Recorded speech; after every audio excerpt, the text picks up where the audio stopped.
வாழ்க வையகம், வாழ்க வையகம், வாழ்க வளமுடன்.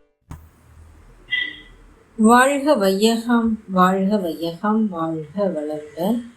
குரு வாழ்க, குருவே துணை. ஆசான் அருள் தந்தை வேதாத்ரி மகிழ்ச்சி அவர்கள் நம்மோடு சுக்மமாக நிறைந்து இன்றைய சிந்தனையை சிறப்பித்து தருவாராக.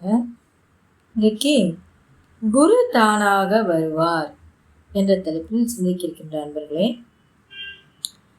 நாம் அறிவு வளர்ச்சி பெற்று சிந்திப்பதற்கான ஒரு வாய்ப்பு கிடைக்கின்ற வரையிலே இந்த 5 புலன்களிலே இயங்கி நாம் எதை பார்க்கின்றோமோ அதனுடைய பதிவு, அதிலே ஏற்படக்கூடிய இன்ப துன்ப விளைவுகள், அவற்றினுடைய பதிவுகள், அவற்றை ஒட்டி எழும் செயல்கள், அந்த பதிவுகளால் மீண்டும் மீண்டும் மேலும் மேலும் வரும் வினைப்பதிவுகள் போன்றவற்றை ஏற்றுக்கொண்டிருக்கின்றோம்.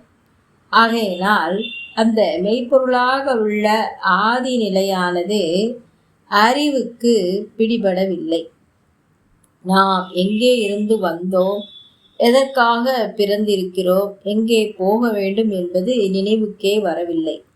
சூதாட்டத்தில் இறங்கிவிட்ட ஒருவனுக்கு, அந்த மயக்கத்திலே செயல்பட்டு கொண்டிருக்கக்கூடிய ஒருவனுக்கு எப்படி குடும்பத்தை பற்றியோ லாப நட்டத்தை பற்றியோ எண்ணம் வராதோ, அதுபோல இந்த இன்பம் துன்பம் என்ற ஒரு சூதாட்டத்திலே நம்மை பற்றிய நினைப்பே எழுவதில்லை. இந்த இடத்திலே தான் குருவினுடைய பார்வை, குருவினுடைய நினைவு, குருவினுடைய சொல் ஒரு மனிதனுக்கு தேவையாக இருக்கின்றது. இங்கே ஒரு கேள்வி, குரு என்றால் யார்? குரு என்றால் அவர் தன்னை அறிந்தவர். அவருடைய உதவி மனிதனுக்கு கிடைப்பதற்கு இங்கே அந்த மனிதன் ஒரு நிமிடமாகிலும் சிந்தித்திருக்க வேண்டும், தேடி இருக்க வேண்டும். நான் பிறந்து வந்துள்ளேனே, என்னை பற்றி எதுவுமே தெரியவில்லையே, தெரிந்து கொள்ள வேண்டும் என்று இவனாக நினைத்திருந்தாலும் சரி, அல்லது இம்மனிதனின் பெற்றோர்கள் நினைத்திருந்தாலும் சரி, அந்த எண்ணம் நிறைவேறாமல் தொடர்ந்து வந்திருந்தாலும் சரி, அது கட்டாயம் அதற்குரிய ஒரு குருவை தேடி கொடுத்துவிடும். வெளியிலிருந்து வந்த ஒரு உருவத்தை குரு என்று சொல்வதை விட, ஒரு மனிதனுடைய கர்மா, அவனுடைய ஆக்ஷன், அதாவது செயல், அவனுடைய சிந்தனை, அவனுடைய தெளிவு, அந்த மனிதனின் அறிவு வேகம் அந்த மனிதனுக்கு உயர்வு நாட்டத்தை கொடுத்து விடுகின்றது. அதுவே குருவையும் கொண்டு வந்து சேர்த்துவிடும் காலத்தாலே. அந்த குருவினுடைய பார்வை, சொல், இவைகள் எல்லாம் சாதகனுடைய உள்ளுணர்வை தூண்டி விடுகின்றன. சரி, அவங்கவுங்க பதிவுகளுக்கு ஏற்றபடிதான் குருமார்கள் கிடைப்பாங்க. எங்கள் வீட்டில் எங்கள் அப்பா தான் முதலாக மனவளக்கலை மன்றங்களுக்கு சென்று தீட்சை எடுத்து கொண்டு வந்தார். அப்போது சுவாமிஜியோட புகைப்படத்தை வாங்கி கொண்டாந்து வீட்டில் வச்சுருந்தாங்க. அப்போ எனக்கு 12 வயது. சுவாமிஜியோட தோற்றம் என்னை ரொம்ப கவர்ந்தது. எதற்காக இந்த சுவாமி இப்படி 2 கையை தூக்கி வாழ்க வளமுடன்னு சொல்கிறாரு அப்படின்னு சிந்தித்து கொண்டிருந்தேன். அப்போ எனக்கு ஒரு 12 வயது தான் இருக்கும்.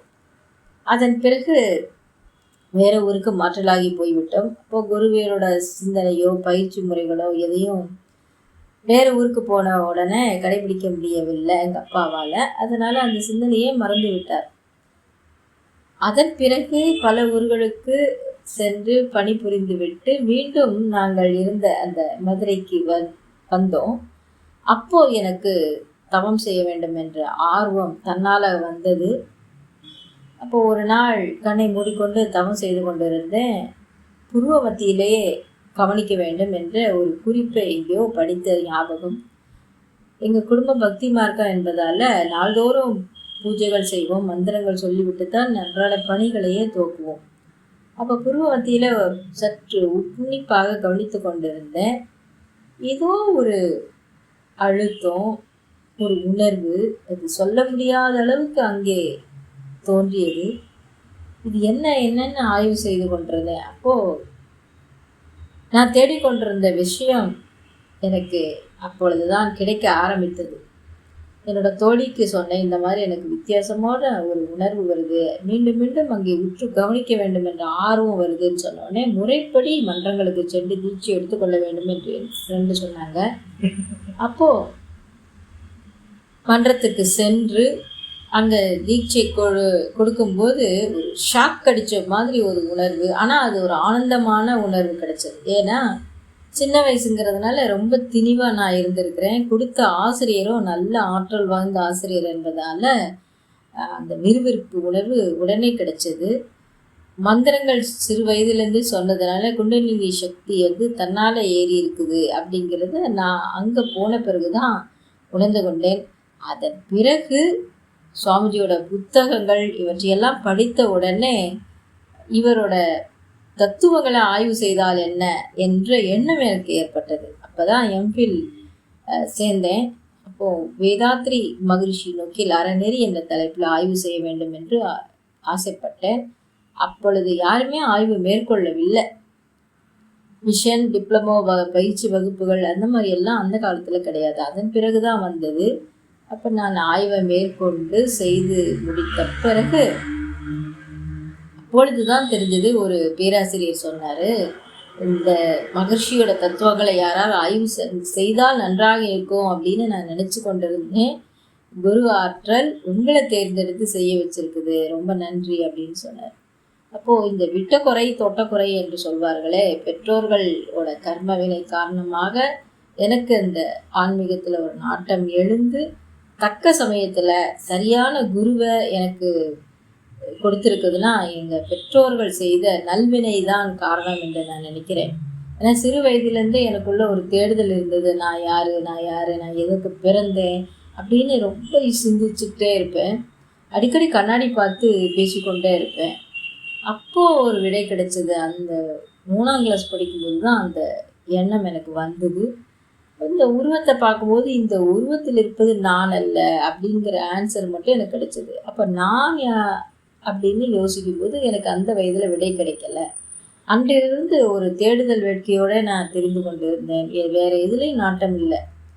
பக்தி மார்க்கத்திலே இருந்ததுனால கடவுளே நான் ஏன் பிறந்திருக்கேன்னு தெரிந்து கொள்ளணும் அப்படின்னு அடிக்கடி சங்கல்பம் செய்து கொண்டே இருப்பேன்.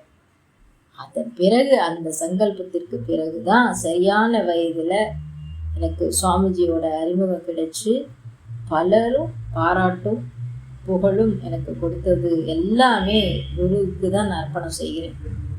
ஏன்னா அந்த வயதில் இவ்வளோ பெரிய தத்துவங்களை முதல்ல ஆய்வு செய்தவங்களுக்கு எவ்வளோ ஒரு மதிப்பு சமுதாயம் கொடுத்துருக்கோன்னு பாருங்கள். அதனால் குரு நமக்கு நல்ல ஒரு ஞான குருவை நம்ம பெற்றோர்களோட வினைப்பயன் காரணமாக நமக்கு கிடைச்சிருக்கு அப்படிங்கிற ஒரு உண்மையை உணர்ந்து கொண்டு குருவின் பெருமைகளை மதித்து நாம் குரு சொன்ன பயிற்சிப்படி வாழ வேண்டும் என்று கூறி இத்துடன் இந்த பதிவை நிறைவு செய்கின்றேன். நன்றி. வாழ்க வளமுடன். ஸ்கை வேதாத்திரியம் அமுதம் சேனலுக்கு இதுவரைக்கும் சப்ஸ்கிரைப் பண்ணின அனைத்து அன்பர்களுக்கும் மிக்க நன்றி. வாழ்க வளமுடன். அனைவரும் வேதாத்திரிய தத்துவங்களை உலகறிய செய்வோம். இந்த சேனலை உங்கள் நண்பர்கள் அனைவருக்கும் ஷேர் செய்து பயன்பெறுங்கள். நன்றி. வாழ்க வளமுடன்.